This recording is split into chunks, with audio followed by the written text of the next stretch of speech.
వరంగల్లో కూడా వాతావరణ శాఖ తీవ్ర హెచ్చరికలు జారీ చేసింది. వర్షాలకు సంబంధించిన పూర్తి అప్డేట్స్ అందించడానికి వరంగల్ నుంచి మా ప్రతినిధి నవీన్ లైవ్ లో సిద్ధంగా ఉన్నారు. నవీన్, వాతావరణ శాఖ ఎలాంటి హెచ్చరికలు జారీ చేసింది? వరంగల్లో ప్రస్తుతం పరిస్థితి ఏంటి?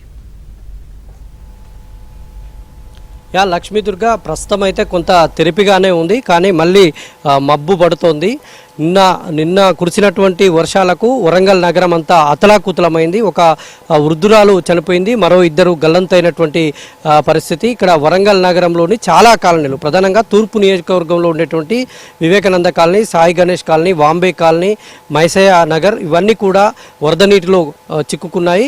నిన్నటికంటే ఇవాళ వరద కాస్త రాత్రి వర్షం లేకపోవడంతో వరద తగ్గుముఖం పట్టినా కూడా ఇంకా కొంత నిన్నటికి వాటికి కొంత తేడా ఉంది. నిన్ననైతే ఏకంగా ఇళ్లలోకి పోయినాయి. మనం ఇది ఒక రోడ్డు చూడవచ్చు, ఒక కాలనీలో ఉన్నటువంటి మైసయ్య నగర్లో ఉన్నటువంటి రోడ్డు.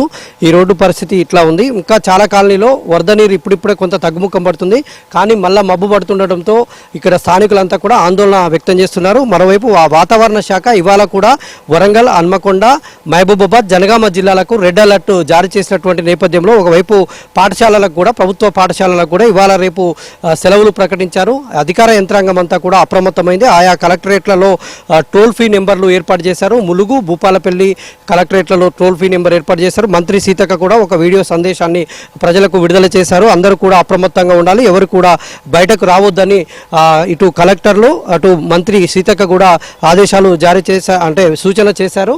ఇటు మంత్రి కొండ సురేఖ కాసేపట్లోనే ఈ ప్రాంతంలో పర్యటించబోతున్నారు. ఇక్కడ స్థానికులు ఉన్నారు, ఎట్లాంటి ఇబ్బందులు పడుతున్నారు అనేటువంటిది మాట్లాడించేటువంటి ప్రయత్నం చేద్దాం.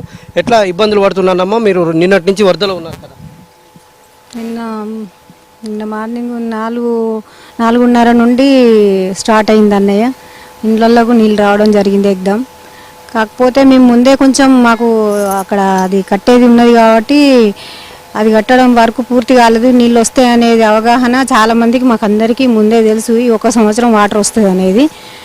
కాకపోతే అది వరకు పూర్తి కాలేదు కాబట్టి వాటర్ రావడం జరిగింది. ఇళ్ళకి కూడా వచ్చినాయి. వంటలు చేసుకోవడం, పిల్లలు అందరూ కూడా బయటికి వెళ్ళిండ్రు. కాకపోతే కొంచెం బట్టలు, వస్తువులు, సామాను అంతా ఖరాబ్ అయిపోయింది. వండుకొని తినడం కూడా చాలా ఇబ్బంది అయింది. నిన్న మార్నింగ్ అన్నకు ఫోన్ చేయగానే కార్పొరేటర్ గారు రావడం జరిగింది. వచ్చి ఉప్మా పెట్టడం, కొంచెం లేట్ అయినా కూడా ఉప్మా మాత్రం. ఇక్కడ స్థానిక ప్రజాప్రతినిధులు ఉన్నారు, సహాయక చర్యల్లో పాల్గొంటున్నారు. వారితో మాట్లాడించేటువంటి ప్రతినిధులు చెప్పండి, ఎట్లాంటి వీళ్ళకి ఎట్లాంటి పునరావాస కేంద్రాలు ఎట్లాంటి ఏర్పాటు చేస్తారు?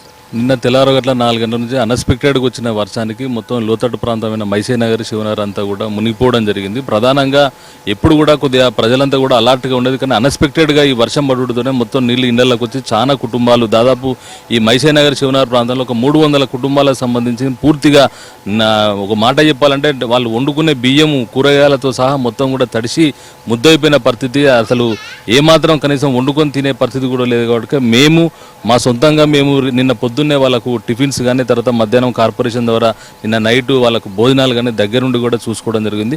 ఏది ఏమైనా కూడా పేద ప్రజలు ఉండే ప్రాంతం, స్లమ్ ప్రాంతం కాబట్టి ప్రభుత్వం ఖచ్చితంగా కూడా ఆదుకొని వాళ్ళ కుటుంబాలకు, వాళ్ళకి ఆర్థిక సాయం చేయాలని చెప్పి మేము కోరుకుంటాం. నిన్న గౌరవ ఎమ్మెల్సీ, మాజీ ఎమ్మెల్సీ కొండముల్లి సార్ కూడా రావడం జరిగింది. మంత్రి గారితో చెప్పి ఖచ్చితంగా కూడా మీ అందరికి కూడా మీకు అన్ని రకాలుగా మేము మీకు తోడ్పాటు ఉంటామని చెప్పి రాత్రి కూడా మాతో ఫోన్ చేసి ఎప్పటికప్పటికి మాతో మాట్లాడుతూ ఉన్నారు. ఖచ్చితంగా కూడా వాళ్ళకి ఎవరికి ఇబ్బంది రాకుండా చూసుకోవాలని చెప్పేసి ఇక్కడికి ఉన్న స్థానికంగా ఉన్న పెద్దలకు కానీ మాకు కానీ కూడా వాళ్ళు ఆదేశించండి. దానికి అనుగుణంగా ఈరోజు కూడా మేము ఈరోజు 2వ రోజు కూడా సంబంధించి వాళ్ళకు టిఫిన్స్ కానీ, తర్వాత వాళ్ళకి భోజనాలు కూడా ఏర్పాటు చేయడం. ఈ ప్రాంతం అంతా కూడా నీళ్ళు ఎక్కువ వచ్చినాయి కాబట్టి ఇక్కడ చాలా మంది కొద్దిగా జ్వరాలకి ఇట్లా స్టార్ట్ అయినాయి. తర్వాత కాళ్ళు పలుగుడు ఇవన్నీ కూడా జరిగింది. డిఎంహెచ్ఓ వారితో మాట్లాడి థ్యాంక్ యూ అండి. మనం చూడవచ్చు, ఇంకా కాలనీలో అయితే వరద నీరు అయితే ఇప్పుడిప్పుడే కొంత తగ్గుముఖం పడుతుంది, కానీ మళ్ళీ వర్షం వస్తే మాత్రం ఇక్కడ పూర్తి స్థాయిలో ఇక్కడ ఎవరిని కూడా ఉండనివద్దని అధికారులు ఇప్పటికే హెచ్చరికలు జారీ చేస్తారు. కాసేపట్లోనే ఈ ప్రాంతంలో మంత్రి కొండ సురేఖ, కలెక్టర్ వీళ్ళందరూ కూడా రాబోతున్నారు. ఇప్పటికే తహసీల్దారు, అధికారులంతా పరిశీలన చేసి వెళ్లారు. ఉమ్మడి వరంగల్ జిల్లా వ్యాప్తంగానైతే అధికార యంత్రాంగం అయితే అప్రమత్తంగా ఉంది. ఇక మళ్ళీ ఈ మధ్యాహ్నం నుంచి భారీ వర్షాలు ప్రారంభమైతే మాత్రం కొంత ఇబ్బందులు ఏర్పడేటువంటి అవకాశాలు అయితే ఇక్కడ కనిపిస్తున్నాయి.